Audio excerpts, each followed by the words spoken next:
capo. Chào mừng ngày tốt lành. Marlon wanaagsan. Tudo de bom. Marhaba. Bienvenidos. Привет! Witamy. Вітаю вас!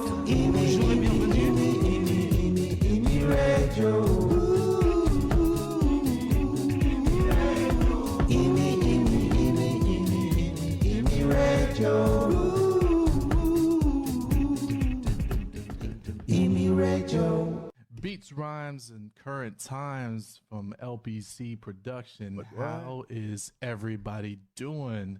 So good to be back. Oh man, it's been some time since we were on the mic.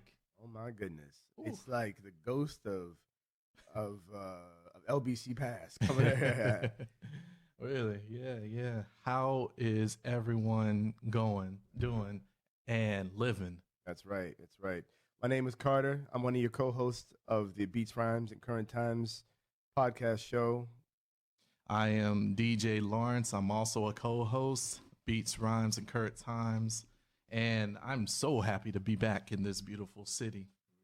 And unfortunately, even though it's our inaugural show, we're missing our third co-host, Stevenson.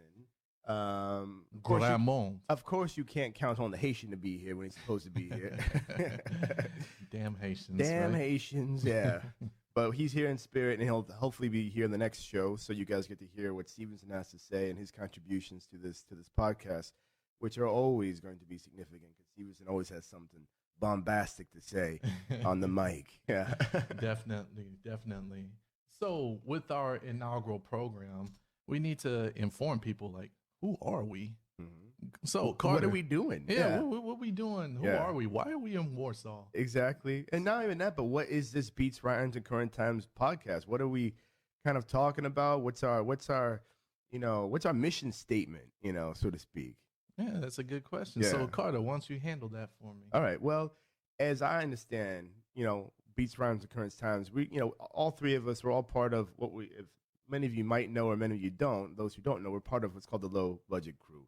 And basically, it's a bunch of us guys, and there's some girls that are members, and we get together. We talk a lot of crap. We generally just socialize with each other, and we sort of said, let's do what we do, kind of at our get-togethers. Let's do it on a podcast.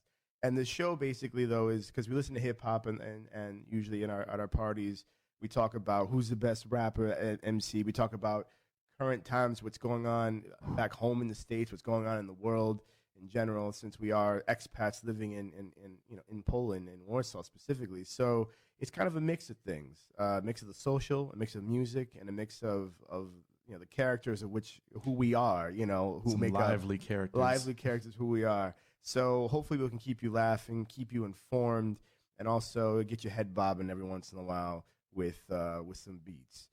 Yes, definitely.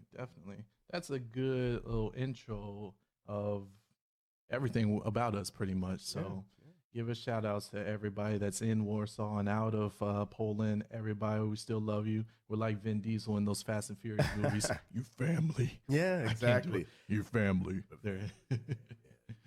Good. So shout out to the whole Low Budget Crew. Shout out to Kyle Mann, who's in Egypt, Habibing it up. Shout out to Julian, who's in Stockholm, in Malmö, Sweden. We miss you. Also a crew member, Jill Beans, who's in Chicago and Chi-Town. Got 2 twin babies and stuff. So, we have some people that are far away from our crew, but still very much mentally and spiritually a part of the Low Budget Crew and a part of this show. They would definitely be here, probably, laughing it up and contributing in some sort of way. So you guys are here with us in spirit. Also, shout out to new members of the Low Budget Crew: Giles Martin. We have Jean-Christophe, Anna, Eric. So those are new members of the Low Budget Crew. We want to, let you know that you're all members of the family, like Vin Diesel says in those Fast and Furious movies. But getting back to Beats, Rhymes, and Current Times, we want to bring something and kind of remind people about good music. It won't always just be hip hop. Sometimes we'll throw some funk in there.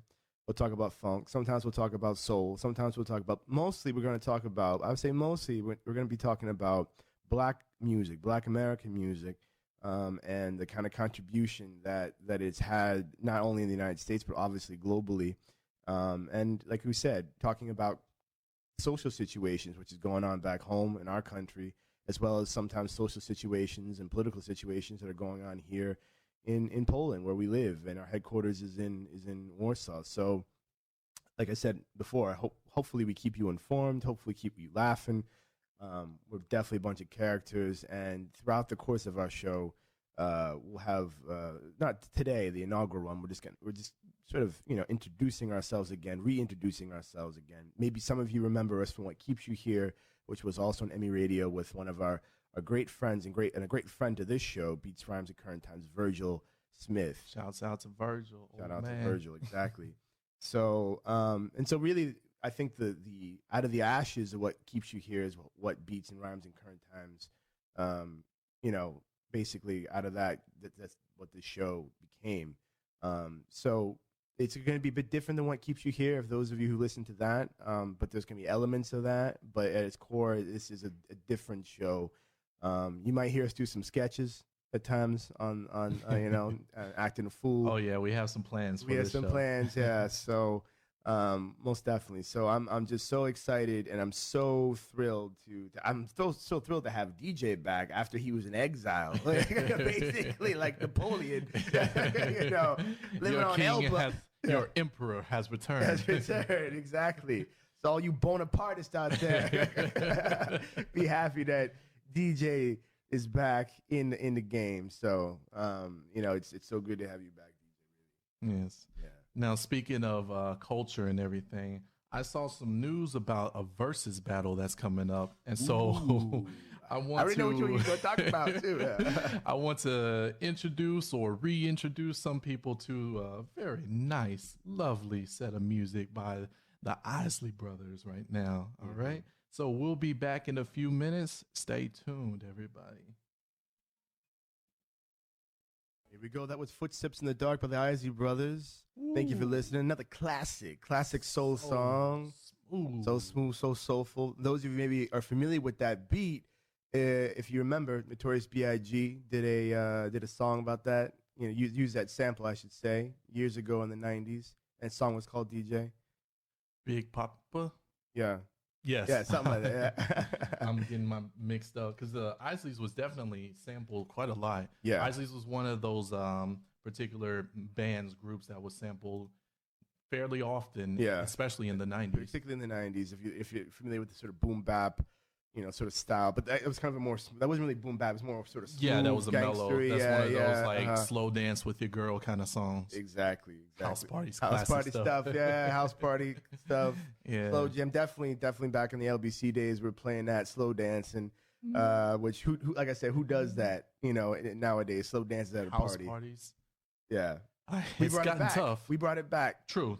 We did. It's gotten tough in recent times, of course, but generally speaking, yeah, it's here and there. It's here and there. But let me ask you something, because you've been away for a while. Yeah. What have you been up to? What projects have you been working on since your exile? Well, it's and funny. Where you been at? Tell people, just give us a general, So I was in Dallas, and I was visiting my parents for a bit. And what was going to be a short trip, even by exile standards, turned into a little bit longer. So I stayed there for about like a year and a half. Picked up some odd jobs just to try and fund my new talent, which is making music. Right. And so I started rapping a little bit here in Warsaw, but during my exile, I really got into it. So I released one EP called A Tale of Two Cities. I'm comparing Warsaw to Dallas, Poland to America. And it's a nice kind of bit of a storytelling thing. And one of my favorite, I did a song that was strictly about Warsaw. And then I did this song called Night Owl. And it was a club song where you could easily think it's either in Dallas or Poland or somewhere. And it's, I'm here, me and my friends were having fun. And this girl comes up to me and I'm a little shy. And she's like, hey, let's dance. So we dance. But I see this guy staring at us. And I was like, oh no, I can tell he wants to fight. And then that's where the song ends, is him getting ready to pump himself up and want to come. And he's racist. And I give him a bunch of racist Trumpisms and things I've heard here, just to tie it all together. Like you can hear that stuff anywhere pretty much. So that was a fun video to shoot. Yeah, that's right. For those who want to check that out, you can find it on YouTube, right? Yes, the video. YouTube. The video's on YouTube. And the song is called Tale of Two Cities? Night Owl. D Chaos. D''Chaos. D Chaos. And what's the style, would you say, of your music? What would be the tone? How would you characterize the sound of your particular? So I'm experimenting, figuring out where I really fit in. I've been getting a lot of feedback that they want to hear me on Boom Bap. You're the first, and I've showed different songs all over the place, and people are like, I want to hear that voice on some Boom Bap. So that's something I'm going to start exploring. My foundation is poetry, so there's still some spoken word stuff that I integrate in my music. And so with my second EP, I did a little bit more spoken word. The first one I had a poem, but I let a girl recite the poem because I felt like people might be tired of my voice by this point. And the second time, it's just all me. I have an intro poem. There's no sound except for me like opening paper, and I'm just going like 1 minute, just kind of like that, right? And the last one, the one that closed off that EP, is nice piano, keyboard playing, and I'm just doing like a soft spoken word kind of end of summer nostalgic kind of letter that I'm writing to friends, basically. It's funny because Exile is the character that I've been working on a bit in Tale of Two Cities, but in my second EP, Metamorphosis, that's where I really explore the exile. So after Dallas, I shot a video. I went to Morocco, and while traveling around the country, before that, I had a dream that I shot a video in the desert. And so when I woke up, I was like, well, I guess my destiny's tied. I got to go to Morocco or somewhere to get to the Sahara. So I go to Morocco on my way to Georgia. You just could have went to the Mojave, by the way. I could have. But I was exploring airplane options. They all. Yeah. Well, but Morocco sounds cooler. True. Who shoots a video in Morocco? Exactly. Apparently, French Montana did. Okay. Well, he's Moroccan, though. Well, yeah. So I found out after I landed, people were like, oh, yeah, you're going to go to this blue city where French Montana did. I was like, it's nice. Not necessarily what I'm looking for, but I I made contact with some people. We got in contact with a camera. Well, we got a camera and a driver. So it's us three just traveling around the whole country pretty much. And we go to the Sahara, and that's what like a good portion of my video is in. I will play that video later, shameful self-promotion. And the whole story with the video and the subsequent songs is there's an exile who's finding something that's going to bring him back and change him, hence metamorphosis, right? So that's more or less the whole story of that EP. Along the way, as I said, I was going to Morocco because I had a festival. Shouts out to the One Caucasus Festival from Ina Pszczyn. Sorry, I'm still trying to practice the Polish things. It's been a while. Yeah, I'm rusty. Yeah, yes. I tried to say children, but I ended up saying thank you at one point. I tried to say like Jinky, but instead I said Jetsy at one point. Yeah, right. So I'm still rusty. Yeah, all right. So getting back, you get there. On my way to Tbilisi, to Georgia, there's this One Caucasus Festival. And this is an amazing festival. It's more promotion for our sponsors or hosts, whatever you want to call these guys. They every year in August, all of August, we have different people volunteering from all over the world come to a village in Georgia. And you'll split off into teams: construction, workshop, logistics, promotion, all that stuff, right? The workshop team are the ones that go to different villages in that particular region, and they do, well, as it says, workshops with the different kids and teenagers doing whatever stuff that's interesting them. Yes, we're more or less. You'll have some English, some Azerbaijanese, some Georgians, some Armenians, and depending on the village, you may need someone to translate in those languages. Right. And towards the end of it, the last 4 or so days of the festival is the music part, the festival, right? So I got to perform in that last August, 2020. So I stayed in Georgia for like a year, and it was fun. It was really fun, especially the second time when I got to perform. Right. The first time, like as a volunteer and all that, it was really great. A lot of people, a lot of fun. Plus, you get a sense of it. Yeah. Last year, maybe out of semi-desperation because nobody could really come to Georgia because of the pandemic. Right. You had everybody that happened to be living in Georgia come over there, Right. and me being a musician, I'll say musician, artist, I'm on stage, Right. rocked it, Artist. 100 or so people, killed it. Everybody was just bumping, all that Yeah, energy just was coming. feeling it. Yeah. Oh man, it was amazing. Yeah. So that's my musical side. I'm still maintaining my poetry. In Right. fact, I recently got back to the poetic stage here. Right. Some poets are like, "Oh, you're back! Thank you. You can bring slam poetry back up." Right, You know, right, because I perform. I don't just stand there and read. Right. I perform. Right. So that was one big thing. That's I also shot a short film and released a short story book. I published it and everything. I just So you have a lot of projects going on, a lot of things you're working on. Yeah, You got a yeah. lot of, what do they say? A lot of pots that are on the eye. Yeah, exactly. My hands in a lot of different pots. Yeah, your hands are a just lot of cooking different it up. pots. Yeah, exactly. Yeah. Uh-huh. But nothing like Warsaw for whatever reason. Something about it. It's why we're still here, right? Right. Right. So that's more or less a rough overview of what I've been doing. So shout out to Franz Kafka, Metamorphosis. He's definitely Yes. going to be an inspiration for that. But also, Yes. yeah, man, like the one of the I think interesting concept that you're doing is the idea of being an exile, but you're an expat, right? Because usually you're an exile from your own country, right? Yes. But the idea is like, essentially like, because you lived in Warsaw so long, this became home. And so when you're kind of exiled from what became your new adopted home, so it's an interesting concept. You're an expat who's exiled, right? Yes. Yeah. Yes. You know. Just flipping the whole term You on just its flip head. you just flip the script on that, So I mean, that's what hip hoppers do, right? yeah, exactly. So no, I think that's an interesting concept to explore, and I think you're doing a really good job with that. I think it's awesome, man. Really, yeah. My hats off. Also, one of the amazing thing was while I was in Tbilisi, made some contacts, met this this artist, this musician from Uzbekistan, and me and him worked on a few songs. One of them. Shout out to Uzbekistan. It's Mingiz Nima. Yeah, there you go, Archie. His name is Archie Sundance. Okay. So we released a song together. Not a very Uzbek name, but okay. Not necessarily, no. Yeah. Not necessarily, no. But we'll play a song of his later. But Archie, man, me and him came together and we started creating something way different than what I was usually doing too. So hopefully we can keep that energy going. Yeah. Oh, I should have said sorry. I just asked in Uzbek what's your name. I should have said Yakshimizuz, which is how are you, actually in Uzbek. So Where'd you pick this up from? Don't matter. Man, But yeah, multilingual over here. Do the yakshe means very good. Yeah. So, but yeah, man, that's great. The great thing about being an expat is just that your world becomes so much bigger, and the kinds of people that you meet that you never would have met elsewhere, particularly not in Dallas. You know what I mean? Yeah. I mean, you just got different variations of Latino, Yeah,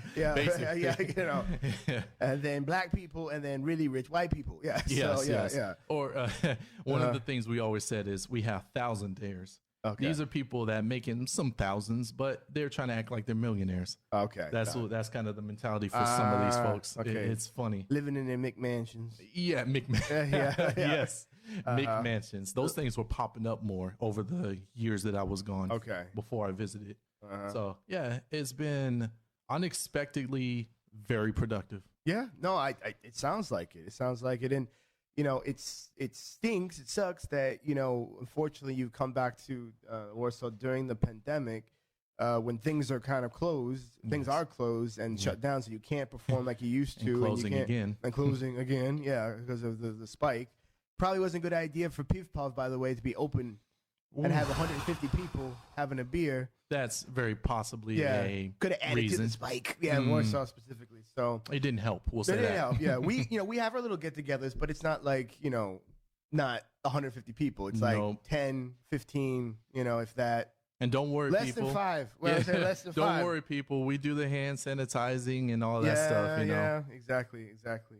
And that's I say 10 or 15 means that people coming in and out throughout the course of an evening. Yeah, true. And it'll dwindle down to a hardcore 7. Yes. Yeah. It was So stay strictly there at yeah. 7. So, but mostly under 5 legally, always under 5. Yeah. But no, it's But we had the privilege and pleasure that we had to get together 2 weeks ago. I think it was 2 weeks ago now, where it was at your crib, and you did a performance of your thing. Yeah, I did a nice little intro. Yeah, which was really nice. It was a great introduction of that. So, and that's a whole other style than your normal stuff that you were doing before. Am I not? True. Being that, True. Some of my newer stuff, I suppose you can say. Yeah, I'm saying if you look at the first stuff that you were doing, yeah, versus the stuff you're doing now, it's a little more innovative. I would say. Yes, I would hope so. Yeah. One of my favorite things about artists is watching them grow.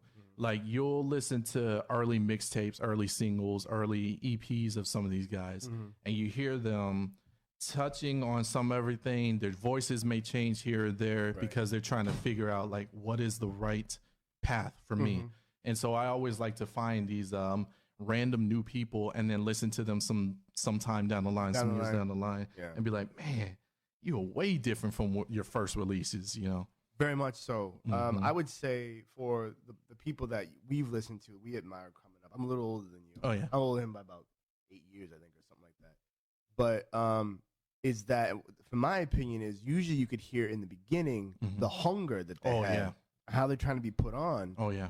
And trying to make it. And so that hunger. And then it's interesting, like you're saying, see the evolution where they're still rapping. Yeah, they have some good songs, but that edge, that hunger isn't there, that they once had, that you can hear in the early, maybe first 2 albums or something, And some artists manage to still maintain their skills, I guess you could say, without as much hunger. Yeah. Some people may not be able to keep that, maintain that. But it's impossible because you literally ain't hungry anymore. Yeah. Because you were trying to get on so you actually can make money to eat. So that's what you're talking about, a literal hunger. Oh, yeah. And a kind of, metaphorical hunger, right? So to speak. Yeah. But, there isn't that. You've made it. So you don't have the literal hunger, nor do you have the sort of, that kind of metaphorical hunger. So it makes sense. And it's not to say they don't make great music. The songs are great. The songs are catchy, whatever, but it's just different, Listen to Wu-Tang 36 Chambers versus later on Wu-Tang. It's a different, True. Yeah, Like you listen Busta Rhymes. He released an album recently. Yeah. Great album, great tracks. Yes. Yeah. Yes. It's as people always like to say, it's like, man, he's back on, his other he's back to what it was. It's like, yes, it takes some time to get there, I'm sure.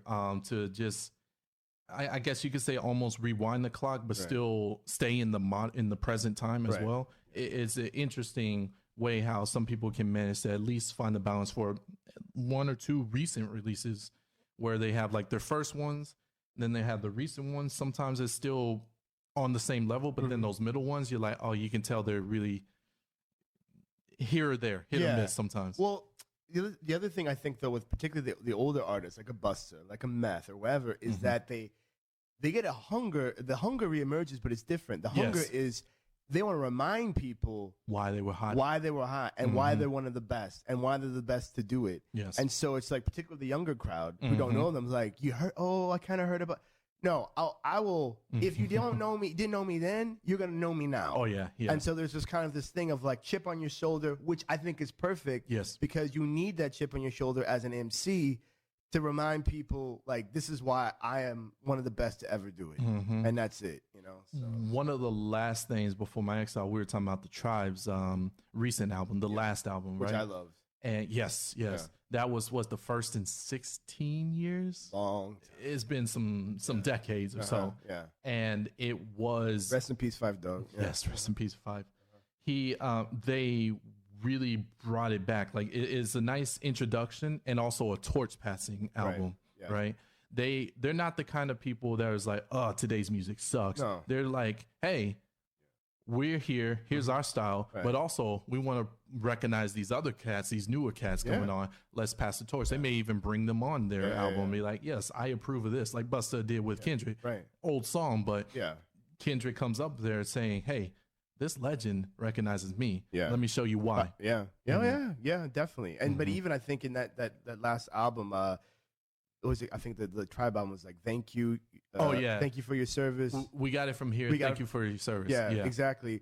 I think at one point, Q-Tip says something about Kendrick, Joey, Kendrick, you know, Yeah, and yeah. Cole. This generation. Yeah, just generation. And he's just basically, he's just saying like, these are the guys who are going to carry this on. Yes. And yes. they're definitely in the vein of that. They are, whether they know it or not, they are the descendants of what we've been doing, you know? So, yeah, I think there is a lot of torch passing, which is great. They're not just hating on younger stuff and whatever. And then, yeah, there are some younger cats doing it well. We were listening to No More Parties in LA. I think it was 2 weeks ago. And I was commenting and telling you, I said, Kendrick's on that. And you could just tell that he's just like, he obviously grew up listening to Kanye and he's just on fire on that song, you know, and just showing Kanye what he could do. And because he was obviously one of his idols, you know, so yeah, I think that the younger cats, there are the misconception is that all the younger cats don't respect the older cats, but there are those that really pay their respect and homage to, you know, to the older guys who, you know, came before them. So right. Yeah, it's very true. So you talked about some of your music a little bit. Let's give them a taste. Okay. You can cue that up. Give them a taste of that. If you got it queued up, you have it queued up already? Yeah, I got something for you. Okay. So for those who want to see the video, it's literally set in Morocco. It's on YouTube. It's called I Got to Be. And I put this homegirl on there. I met her back in Dallas when I was doing the first EP. And in the first EP, I had to coach her a little bit how to rap for that Night Owl song. Here, I just let her go because she's more of a singer. And so what I did was just say, here, I wrote these words down. You can change it however you want, but keep that melody going. And I'm just going to spit some bars. So here we are. I Got to Be by D Chaos and Just the Queen.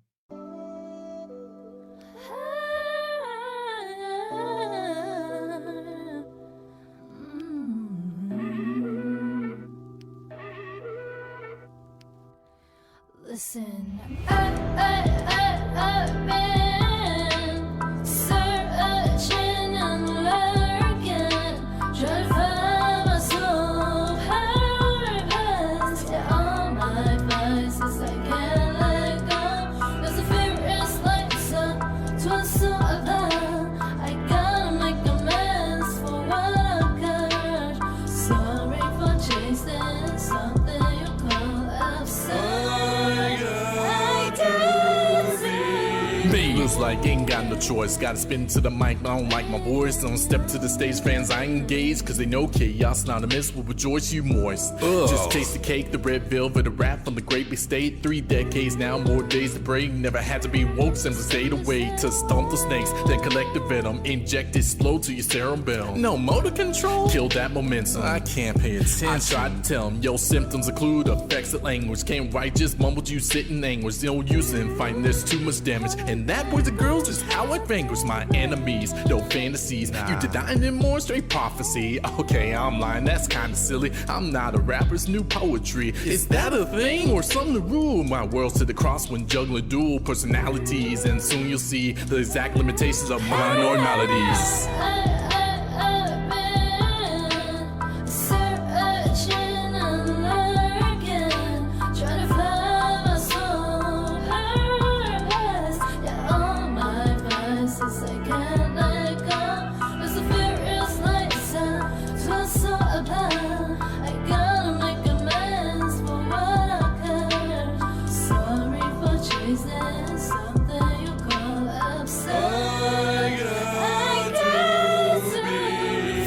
Things and lose my guilt. Gotta go all in from tip to hilt. Time I commit, don't let it will. See me and music, look what we built and where we aim. Got a burning flame, was my side chick, now we share some names. Got abstract stroke, interpretation fluid, trying to give a voice to those who've been muted. The sewage polluted my favorite school. I'm suited and fluid for this cesspool with tools to overrule what you call art. 360 jewel shot back to start, then insert the card. Another revolution. Hip hop with no art, straight prostitution. Don't let motherfuckers out here dictate how you flex your tongue and decimate the weaklings clean to the summer fleeing. Try to save their marriage with new offspring. From my IG, a new era spring. Not just musically, but well, you'll see. Towards the false idols you worshiping, like portraits of Reagan. Oh, a burning bush. Message from God says, like this kush, then chill the fuck out. Now here's the hook. Searching and lurking, trying to find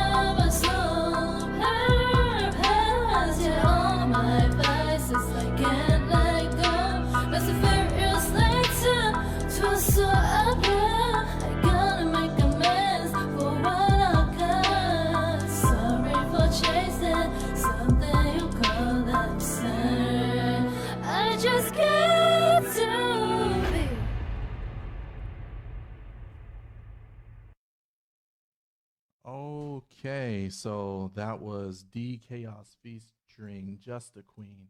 D Chaos is me, obviously.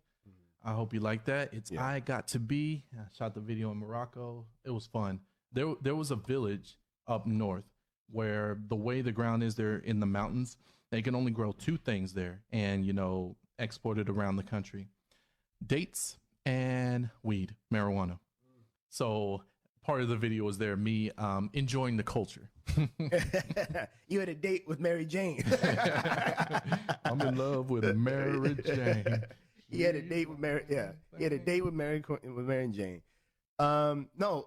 We have some people making comments, sending us messages saying we sound good. We really appreciate you listening, and we appreciate you taking the time out to spend just to like I said, for the reintroduction of both me and DJ, and then Stevenson will be here next week. So we really appreciate you spending your time with us at Beats, Rhymes, and Current Times.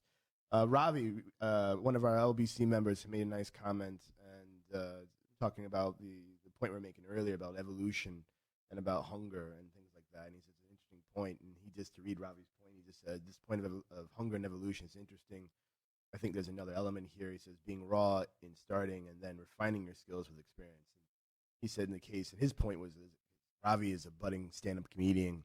He's a stand-up comedian, but he's talking. Bill Burr made, I guess, a similar kind of statement, and I agree with Ravi in that point. I guess the point I was making musically is that like when you're trying to be put on in hip hop, when you're trying to make it, when you're living in the hood, you're living in the projects, you have both, like I said, a literal and a metaphorical hunger. Right. And it's not. And those guys were skillful. The funny thing is, those guys were skillful out the gate. Like Nas was skillful out the gate, right? A lot of the Wu-Tang members were skillful out the gate. What I was just sort of saying is that like that kind of edge and hunger in other subsequent albums gets lost a bit, and also because their life changes. We change. Like you're not living in the project. Now you're living well, Gucci sweater now, kind of in a situation. You know what I mean? So you look at Jay-Z. Of course, he shouldn't be rapping the same as he was when he was 18, as a grown man. Like Jay-Z's like 50-something years old. Like people don't realize that. 50. He's like, he's like 50 years old or something, And now he's like the first rapper to be a billionaire, something like that? No, he's not the first. Dr. Dre was the first. Oh, Dr. So second-ish. He's up there. Something He's like top that. 5. Yeah, Well, Kanye dwarfs them all now. Oh, true, yeah. He is like worth $6 billion or something like that. Yeah, which I still don't quite understand how that happened. All the other stuff. Yeah, all the other stuff. But I just mean like that even happening, I kind of lost. Yeah, but he has that shoe thing and all that. I'm not trying to promote all of his stuff. He got enough money. Right. Yeah. Support your local artists. Yeah, support your local artists. He don't need any more. Yeah, Kanye's got enough. Support DJ. Right? Yeah. So, another thing though you didn't mention is you're getting into painting. Yes. Yeah. Yes. Again, during my exile, I got invited to a painting class, and then during the class, I realized people generally have this idea that painting is so difficult. I'm trying to figure out the right ways to say it. It's not as tricky as you would think it is. And then, of course, you keep practicing, you start refining your techniques, just like anything. So I finally took the plunge a few years ago. And once I did it, and they had an extra canvas, so I took that home and some leftover paint. So I just kept going. Then I went down to like a local Michael's and a Joann's and picked up some more canvases, paintbrushes, and paint, and just kept going. Looked around, tried to not mimic or imitate, just try to practice different techniques. And I started getting into a certain, I guess you could say, style. And then recently I ended up selling my biggest painting ever. Whoa. Back this up a minute. I helped broker the deal because you can never have an artist sell their own paint because you're an artist. You're not a business person. It's hard to put, you're going to, you have a certain value you have on your paintings and whatever. So the story goes is one of our gatherings, a lovely lady wanted to buy one of DJ's paintings and he was messing up the deal. So I went and I brokered the deal, and I don't know where my 10% is. I'm joking, but it was great to actually witness you sell your first painting. That must feel really good. mind-blowing accomplishment. Yeah. And then last Sunday I got to actually deliver it, and it was just weird. It's a surreal thing to deliver it and help her decide where to hang it and stuff. And I'm like, it's a piece of me that's in someone else's house. Whoa. And this is one of those, like, this is the only piece. Wouldn't be the first time. This is like the only piece of that particular piece. Like, Use them on the sheets. like it's a whole different thing. When it comes to music, I still have my masters. I still have my mixes, the raw versions, all that. I still have my lyrics and all that. Anybody can listen to it anywhere, Spotify, iTunes, all that stuff, right? Whereas this, I have to go over there and look at it, or look at some pictures, which don't really do it as much justice, right? So this is a whole different thing. I don't have the physical copy with me anymore. Yeah. I've painted a few masterpieces in my time too. I call it jism on the sheets. Some Jackson Pollock going on. Yeah, Jackson Pollock, yeah. But, yeah, man, so, but we were talking about verses before, and we didn't actually mention, we have to, for those who don't know the whole versus battle thing, the quote unquote battle, it's basically like, two bands or two artists from a sort of similar era, kind of like putting out their hits, and then people vote on like which one they like the most. which one they like the most or whatever. And there's been there was the farcical, not farcical, but the kind of the versus battle which happened between Teddy Riley and who's it? Teddy Riley and Babyface. Yeah. Which like Teddy Riley couldn't get the tech together, and it's like watching your old uncle trying to figure out the technology, and it was hilarious. Like for those of you ever want to watch that, watch the Teddy Riley versus Babyface versus. There's been a versus Monica and Brandy. There's been a versus many people. So the one we were kind of the DJ was actually alluding to was the Isley Brothers and Earth, Wind and Fire. Right. And Isley Brothers, low key, is one of my favorite. I think they're one of the most underrated actually soul bands that are out there. If you look at their breadth of their work within decades, because they started in the 50s and still are going on, still making stuff, in the 2000s. A couple of the original members died. The two of the brothers have passed way back in the 80s, I think. But Ron Isley, Mr. Big, is still doing his thing. So. Yeah. And we mentioned sampling. Like they were one of those that were really sampled throughout hip hop's history. You had Notorious B.I.G., Ice Cube, Kendrick Lamar, Tupac. All of these heavyweights has sampled the Isley Brothers, especially. So exactly. So and their songs go from Work to Do to It's Your Thing to, like you just heard, Footsteps in the Dark. Who's that lady? Who's that lady? Between the Sheets. Ooh, baby, baby. Making love between the sheets. Oh, man. As we say, baby making music. Baby making music. I am sure I am a result of some of that baby making music. I was born in 1980. I'm 79. I was conceived. So, yeah. But, yeah. So there's the other verses, hip hop wise, that's going to be, I don't know if it already came out or not, but it's going to be two members of the Wu-Tang Clan going against each other. Ghostface Killer versus Raekwon the Chef, which we were talking about earlier. It's kind of weird because they're actually on each other's albums a lot. So I don't know if it's how well you can do a versus with regards to that because they're literally on each other's songs. So that'll be interesting to see. Yeah, but one of the things when we lead into the next topic is we want to talk about what everyone's been talking about. If you're a comic book fan, a movie fan, is the Zack Snyder Justice League director's cut. Ooh, boy. For some, it was a hit. For some, it was a miss. But for the people that I know, who saw the theatrical release back in 2017, this was a hit. It was justice. It was justice, yeah.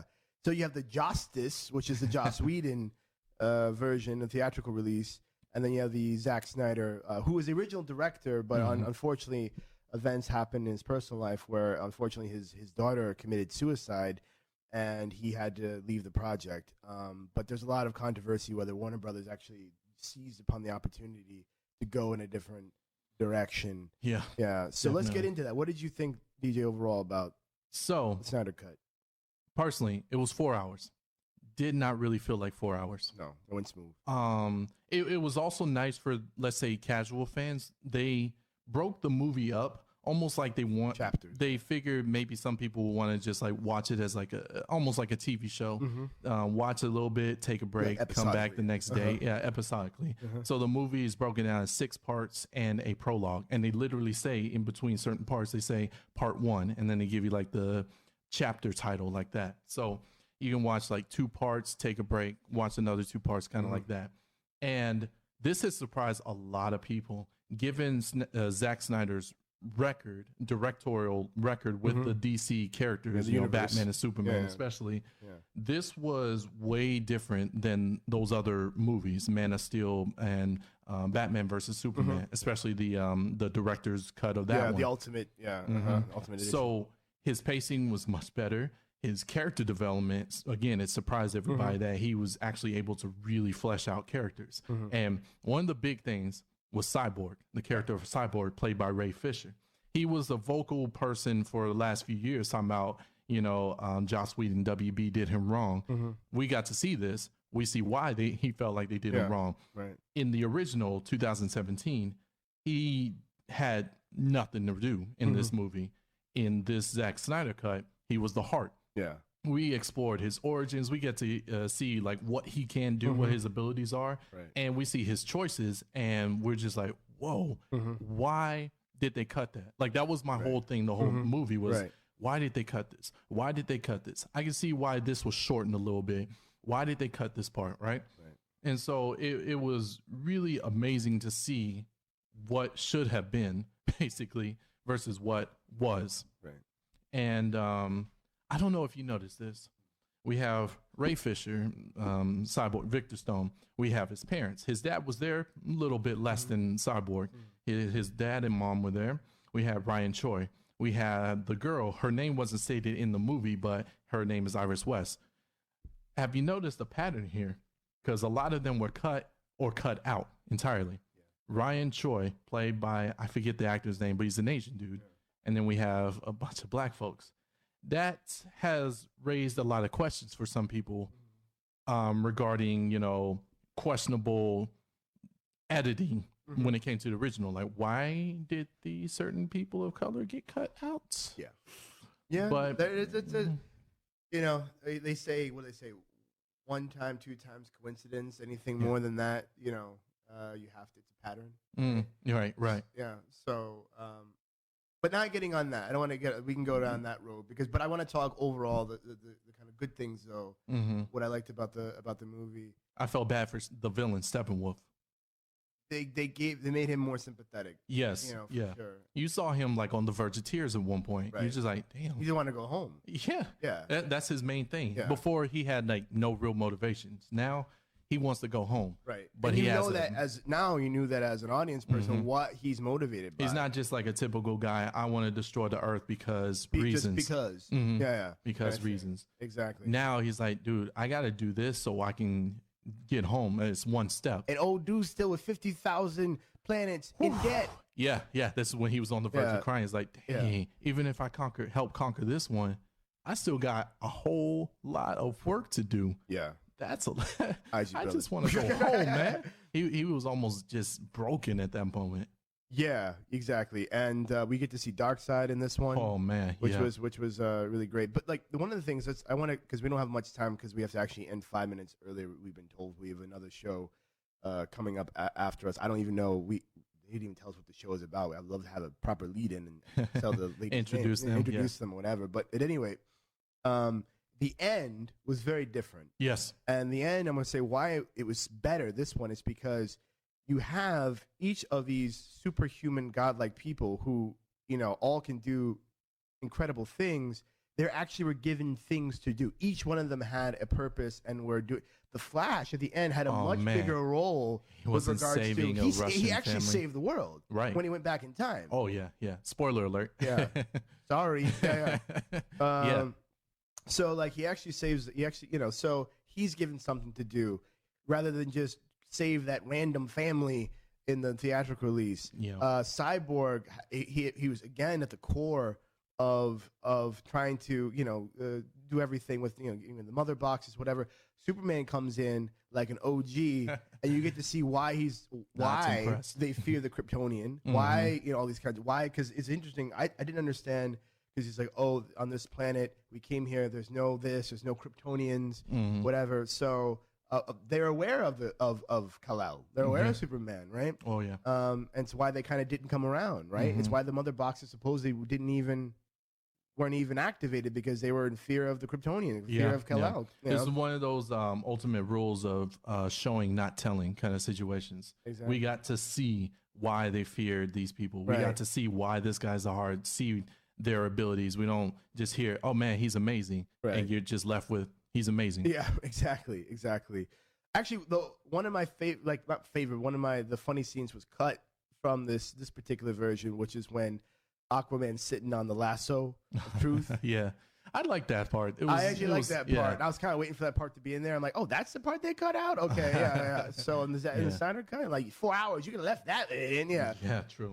The end of the movie was very different with regards to, you have the alternative universe, or sort of the dream sequence of Batman, which you get much longer. It's like a 30-minute thing, I think, 20-minute thing, something like that, which was very different. Which we have Jared Leto's Joker, who has a very different look in this one versus his look in Suicide Squad. Yeah, a bit of a redemption for that Joker as well. Yeah, I don't think enough to have him come back. I think people still were not that happy with his his take on the Joker, but interesting nonetheless. So a lot was there that I liked, and I think they gave themselves basically the license to do other Justice League stuff, after that. I think. We'll hope. Yeah. I mean, one of the biggest takeaways, especially, is that the artist managed to prevail. Right. You had the fans, the crowd, all of them was like, yo, give us the original vision that the director wanted to do. And, executives were up in the air about this and that, cut it down for time and money, and the thing is too dark. A lot of people didn't like the others and all that stuff. But the original director, the original artist, plus the actors managed to really prove that they can do something. This is a victory for artists. And when it comes to that kind of thing, I would pretty much almost always side with the artist. And this might be some biasness, but it's like, it's good that he got to realize his vision finally after all this time. And he's just happy with doing that, especially after the tragedy he had to face and all that stuff. It's really good. And kudos to him, especially for doing something a bit different than even what we were all expecting to begin with. It's a vision. Not everyone agrees with his take and vision on his vision of the DCU. But it was a Snyder, it was his vision, and I thought overall though he executed that vision well. You can't say he didn't. You can say that he did. When you look at Man of Steel, Batman v Superman, the ultimate edition cut of that, and then obviously his epic of which was the Justice League, which is actually what I thought. I was really let down. Of course when I saw it, I said I liked it, but then as I was. Because sometimes it takes me 2-3 days to have to as digest you digest on it, and then I'm like, you know what? Like I expected something a bit more. This paid off. It paid off. The payoff was there for me. Yeah. So it was good. Yeah. I mean, if they really wanted to try and put it in theaters, I could see them cutting some parts out. Like Zach still does the slow motion thing, and like almost to the point of overdoing it. You can cut some of that, and you still be like, what, 3-ish hours? 3.5 maybe. Yeah. A lot of the epilogue could be like extra credits, or just put it on like, I don't know, the Blu-ray or something. Or you just have it the old school. People forget in the old school times you had a movie went 3 hours. There was intermission. Oh yeah, true. Just have an intermission. Give people 15 minutes to stand up, get some snacks. Stretch. It's great for the theaters. Yeah, because they can go get some more refill and all their snacks and all that sort of stuff. Yeah. So I think this, release the epic as it is and let people decide for themselves. Or what I say is, since we're in this pandemic thing and God knows when movie theaters are going to open up, just release things on HBO Max like they've been doing. Yeah, true, true. And so I know others are considering this more because HBO has been really like, we're going to put in both places, theaters and streaming. We know a lot of people can't really go to the theater, so you got a TV screen or laptop or whatever, just play it there. Exactly. It's great for HBO Max. It gives their, their subscriptions we know up. We know they're really happy with this. Yeah, fantastically. We have King Kong versus Godzilla coming Oof. out later That looks within I think a few days, within Yeah. 31st I think of March. That comes out. yeah. That's going to be HBO Max. not to discredit it, but there's going to be some nice mindless entertainment there. Yeah, and there's right now we need mindless entertainment with pandemic Escapism. stuff, with the political situation, Situations. throughout the world, with social unrest still. I think that people need a little escapism sometimes. Yes. Even if it's for a couple hours. But stay woke. but stay woke, yeah. All All right, so Well- we're coming at the end of our inaugural Beats, Rhymes, and Current Times broadcast. And anything wrapping it up, DJ? Well, catch us next Thursday, 2:00. The European times are going to change, so everybody keep up with that because we're jumping ahead an hour. We're going to jump to summertime, catch up with USA and whoever else might have already jumped. But 2 p.m. next Thursday, we'll see you here. We're going to hopefully introduce our third host. And actually, I want to play you out since I mentioned my Uzbeki partner in art crime. I want to play a song by him, Archie Sundance. This song is Oceans. It's a refrained demo version, and I want to give you a little taste of him. Archie Sundance, you can find him streaming everywhere. So shouts out to everybody. You got any final words? No, just thanks again for joining us, and we really hope that you join us again next week, and we appreciate you spending the time with us. And you also, by the way, this podcast is recorded, so we're going to have this up in different platforms for people to listen. We'll probably be... We're going to be on Instagram and this and that and whatever and Facebook, I think, and the other things. So catch us on Instagram, Beats Rhymes 411. Right. And 411 is info. Yes, exactly. Yeah, in Slingo, all right? You can also get us on Facebook, Beats Rhymes and Current Times. And we're trying to get our podcast up on a few other things as well. And we'll advertise that more and more where you can find us as the time goes. But again, peace, one love. Thank you, Emmy Radio and Ina Psheshin. I'm still struggling, but All right, one love, everyone. All right, LBC Productions, we out. Archie Sundance. Here we go.